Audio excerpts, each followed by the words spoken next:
Hello everyone, मैं स्मृति पांडे आप सबका स्वागत करती हूँ आपके अपने बायोलॉजी क्लासेस में और अपने चैनल बियर एंड बेरी पे। बच्चों, हम लोग पढ़ रहे हैं लाइफ प्रोसेस। लाइफ में कौन कौन से प्रोसेस होते हैं जो एक लिविंग बीइंग में इम्पॉर्टेंट होता है। लाइक न्यूट्रिएंट्स की रिक्वायरमेंट है, रेस्पिरेशन की रिक्वायरमेंट है, डाइजेशन है, फूड जो हम लोग कंज्यूम करेंगे वो डाइजेशन करना है, मूवमेंट है, लोकोमोशन है, ग्रोथ है, एक्सक्रीशन है। ये बहुत सारे प्रोसेस है और इन प्रोसेस के बारे में हम लोग इस चैप्टर में देख रहे हैं। तो बेसिकली हमें एनिमल्स के बारे में भी पढ़ना है, ह्यूमंस के बारे में भी पढ़ना है और प्लांट्स के बारे में भी पढ़ना है। अभी सबसे पहले हम लोग न्यूट्रिएंट्स एंड प्लांट्स के बारे में बात कर रहे हैं कि प्लांट अपने न्यूट्रिएंट्स कैसे लेते हैं, क्या क्या चीज़ें उनको चाहिए होती हैं और वो कैसे अपना न्यूट्रिएंट बनाते हैं और हमें भी देते हैं। तो बेसिकली अगर हम लोग बात करें तो फोटोसिंथेसिस की प्रोसेस के बारे में हम लोगों ने देख लिया था कि फोटोसिंथेसिस का प्रोसेस होता कैसे है। अब आज की क्लास जो है that is based on the requirement of photosynthesis. Photosynthesis की रिक्वायरमेंट क्या है। अगर बात करें कि हमको कोई एक्सपेरिमेंट करना है तो सबसे पहले क्या करते हैं, हम लोग उस मटेरियल की लिस्ट बना लेते हैं जो हमें एक्सपेरिमेंट में रिक्वायर्ड है। या फिर कहीं आपके घर में पार्टी हो रही है, फंक्शन हो रहा है, पूजा हो रही है, तो क्या करते हैं लोग पहले लिस्ट बना लेते हैं, शॉपिंग कर लेते हैं कि एट द टाइम हमें वो चीज़ ढूंढनी ना पड़े। या आप कोई फूड बना रहे हो, कोई स्पेशल फूड बना रहे हो, तो आप सबसे पहले इंग्रेडिएंट्स ढूंढते हो कि हमारी रिक्वायरमेंट फुलफिल हो पा रही है या नहीं हो पा रही है। या आप कोई क्राफ्ट वर्क कर रहे हो, कोई पेंटिंग बना रहे हो, कुछ भी जो भी आप कर रहे हो, तो सबसे पहले रिक्वायरमेंट को फुलफिल किया जाता है। ठीक है, तो सी अगर हम लोग फोटोसिंथेसिस के रिक्वायरमेंट की बात करें तो इसको किन किन चीज़ों की ज़रूरत होगी। तो लास्ट क्लास में हम लोगों ने देखा था कि फोटोसिंथेसिस की जो रिक्वायरमेंट है कुछ बेसिक चीज़ें हैं। लाइक सनलाइट है, जो सन एक नेचुरल सोर्स ऑफ एनर्जी है, वो प्लांट्स अपने लिए यूज़ करते हैं। क्या करते हैं, लाइट एनर्जी लेते हैं और उसको केमिकल एनर्जी में कन्वर्ट कर लेते हैं। उसके बाद इसमें आते हैं फोटोसिंथेटिक पिगमेंट्स। ये पिगमेंट्स लीव्स में कहाँ होते हैं, मतलब पूरा लीफ है तो लीफ का कोई एक पार्ट होगा जहाँ पे फूड की मैन्युफैक्चरिंग होगी, कोई पिगमेंट्स होंगे जो उसको ट्रैप करेंगे, एनर्जी को ट्रैप करेंगे, कन्वर्ट करेंगे। तो ये प्रोसेस कहाँ होगा, तो उसके लिए फोटोसिंथेटिक पिगमेंट चाहिए होता है।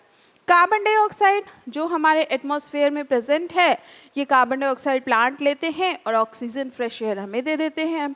उसके बाद ये वाटर है। वाटर आपको पता ही है, ह्यूमन हो, एनिमल हो, प्लांट्स हो, सबको वाटर की रिक्वायरमेंट है ही। तो इनका क्या मेजर रोल है प्लांट के न्यूट्रिएंट्स में, ये क्या क्या इम्पोर्टेंट रोल प्ले करते हैं और ये कैसे अपने फंक्शन को एग्जीक्यूट करते हैं, इसके बारे में हम लोग देखेंगे। ठीक है, चलिए तो सबसे पहले हम लोग बात करते हैं सनलाइट की। सनलाइट क्या है, एक नेचुरल सोर्स ऑफ एनर्जी है। Sunlight is the natural source of energy. भाई एनर्जी की अगर बात करें तो जो आज हमारी टेक्नोलॉजी इतनी डेवलप है तो उसमें कहीं ना कहीं सन का भी तो बहुत इंपॉर्टेंट रोल है। हम लोग बात करते हैं सोलर पैनल की, तो सोलर पैनल किस पे बेस्ड है, सनलाइट पे बेस्ड है।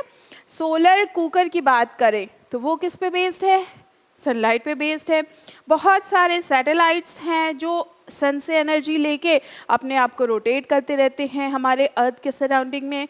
बहुत सारी मशीन्स जो है वो बेस्ड हैं सन पे, सन की एनर्जी पे बेस्ड है। या कहीं ना कहीं हम लोग भी एक तरीके से बेस्ड ही हैं सन पे। तो देखें तो प्लांट भी बेस्ड है, ह्यूमंस भी बेस्ड है, एनिमल्स भी बेस्ड है। तो सनलाइट क्या है, एक नेचुरल सोर्स ऑफ लाइट है फोटोसिंथेसिस के लिए। फ्री ऑफ कॉस्ट अवेलेबल है, ये सुबह होती है हमें सनलाइट मिल जाती है, सुबह से शाम तक मिलती है, फिर नाइट टाइम में ये नहीं मिलती है, हमें किसी और कंट्री को मिलती है। तो सनलाइट क्या है, एक नेचुरल सोर्स ऑफ लाइट है फोटोसिंथेसिस के लिए। Got it. Photosynthetic pigment absorb only visible white light from electromagnetic spectrum. ये सनलाइट जो होता है वो इलेक्ट्रोमैग्नेटिक स्पेक्ट्रम होता है। अब ये जो फोटोसिंथेटिक पिगमेंट है, नेक्स्ट स्लाइड में हम लोग फोटोसिंथेटिक पिगमेंट्स के बारे में देखेंगे। पहले आप ये देख लीजिए कि जो फोटोसिंथेटिक पिगमेंट होते हैं ये एब्जॉर्ब करते हैं सिर्फ विजिबल या वाइट लाइट को। जो विजिबल होते हैं या वाइट लाइट होते हैं सिर्फ उन्हीं को ये एब्जॉर्ब करते हैं। वैसे हम लोग सन की बात करें तो सन में तो बहुत सारे कलर्ड होते हैं जो विबग्योर को फॉलो करते हैं। वॉयलेट होता है, ब्लू होता है, ग्रीन होता है, इंडिगो होता है, येलो, ऑरेंज एंड रेड। ये सारे कलर हैं, 7 कलर्स होते हैं जो रेनबो में हमारे देखे जाते हैं। तो ये सारे कलर्स में को नहीं एब्जॉर्ब करता है, सिर्फ वाइट कलर को एब्जॉर्ब करता है, लाइट कलर को एब्जॉर्ब करता है। अब वाइट लाइट बनी किससे होती है? अब बात तो ये भी आती है कि हमारे रेनबो में तो वाइट लाइट है ही नहीं, उसमें कोई लाइट कलर है ही नहीं। तो ये जो विबग्योर है इसी के कॉम्बिनेशन से बनता है white light. White light is composed of wavelength of 7 different color: violet, indigo, blue, green, yellow, orange and red. White light कैसे बनी? ये जो सारे हमारे कलर्स हैं जो विबग्योर में प्रेजेंट अवेलेबल कलर्स हैं, ये कलर्स के वेवलेंथ को यूज़ करके वाइट लाइट बनती है। समझ में आ रही है चीज़ कि ये वाइट लाइट हमारे जो फोटोसिंथेटिक पिगमेंट है ये सिर्फ वाइट लाइट को एब्जॉर्ब करते हैं। वाइट लाइट बनी कैसे?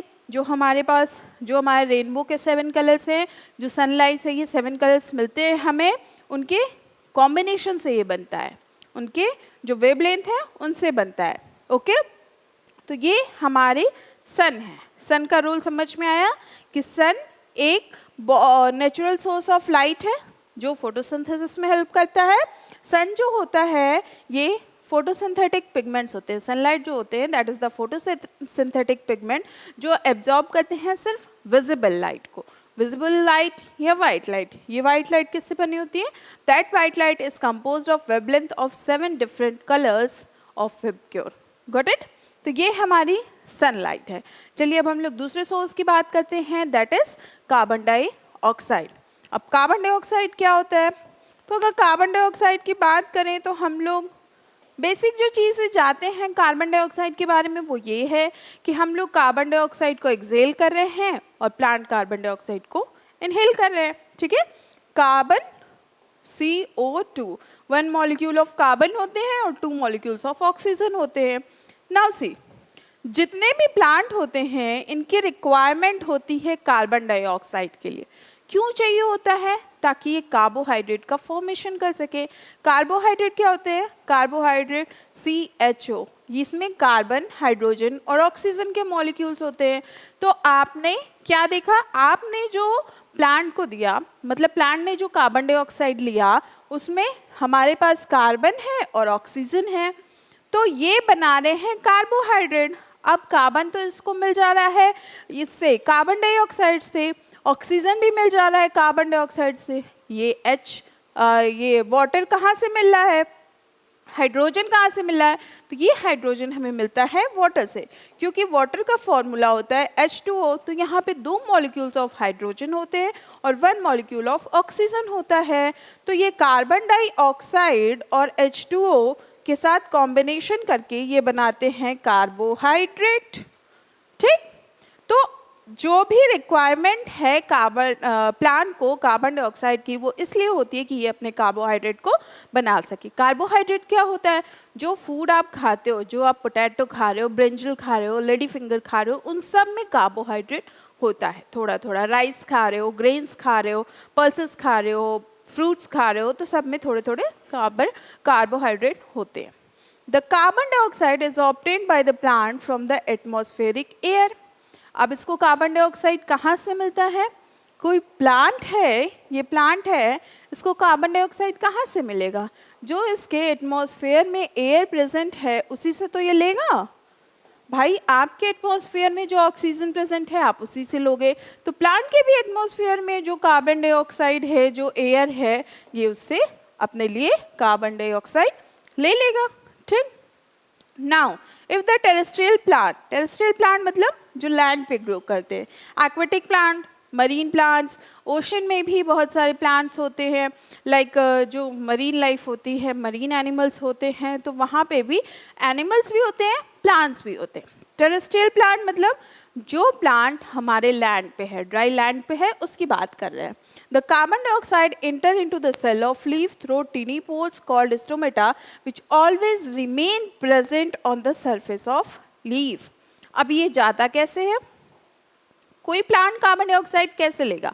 या तो उसके पास कोई ओपनिंग होगी, कोई पोर होगा, तभी तो लेगा।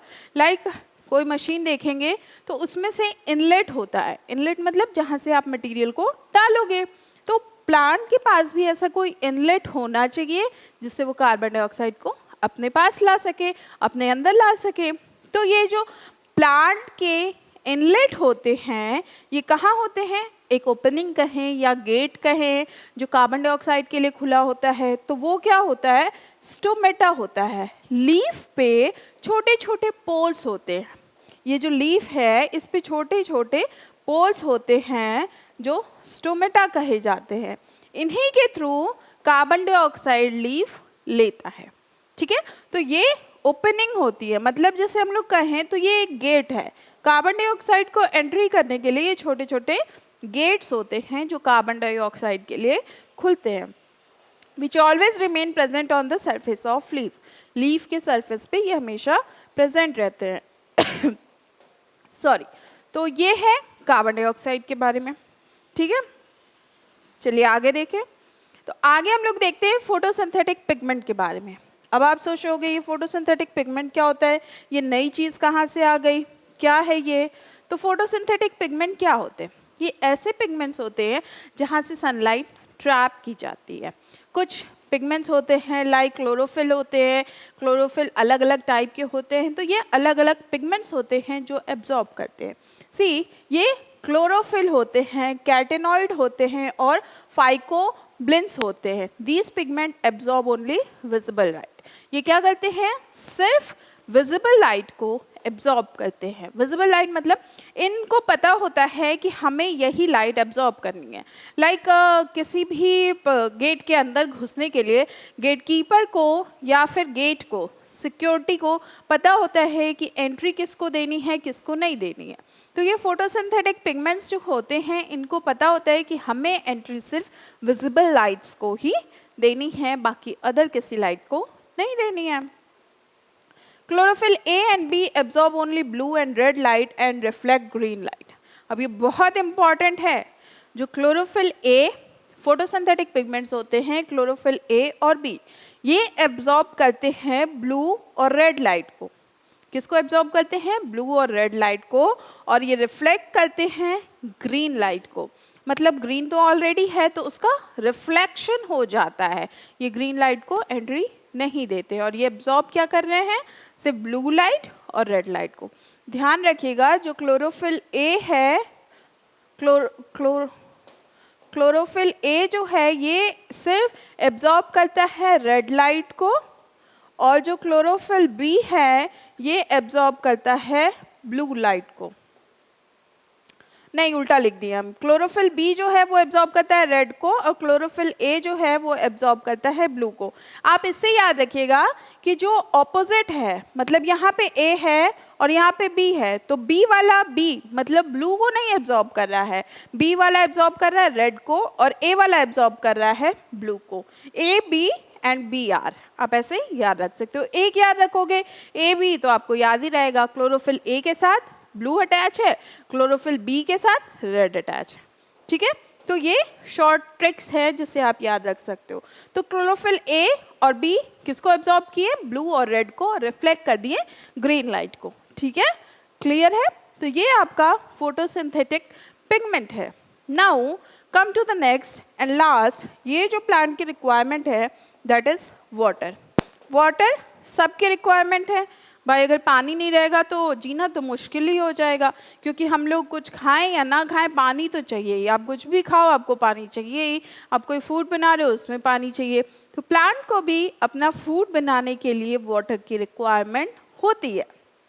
सी, तभी तो हम लोग प्लांट्स में वाटरिंग करते हैं। जब हम लोग प्लांट लगाते हैं बारिश के सीज़न में, मानसून सीज़न में क्यों प्लांट्स लगाए जाते हैं, क्योंकि वहाँ उस टाइम पे अबंडेंट अमाउंट में वाटर मिल जाता है प्लांट्स को, कि अगर स्किप भी हो गया हमसे तो वो डेली बारिश का टाइम होता है, तो उस टाइम पे प्लांट्स ग्रो अप कर जाते हैं।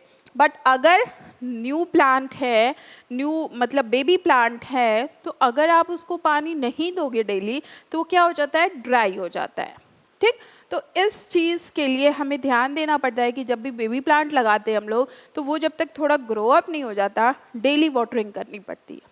सी, water is always needed by the plant for its use during photosynthesis. अब फोटोसिंथेसिस के भी टाइम में वाटर की रिक्वायरमेंट होती है। Inside the chloroplast of the leaf, the water molecules split into the hydrogen and oxygen with the help of light energy of solar light. जब हम लोग देख रहे थे कि प्लांट कार्बोहाइड्रेट कैसे बनाते हैं, तो प्लांट को कुछ मॉलिक्यूल्स कार्बन डाइऑक्साइड से मिल जाते हैं और कुछ मॉलिक्यूल वाटर मॉलिक्यूल से मिल जाते हैं. तो जैसे ही ये कार्बन डाइऑक्साइड या वाटर मॉलिक्यूल्स एंटर करते हैं लीफ के अंदर एंटर करते हैं, तो ये क्या करते हैं, ये इसका ब्रेक डाउन कर देते हैं.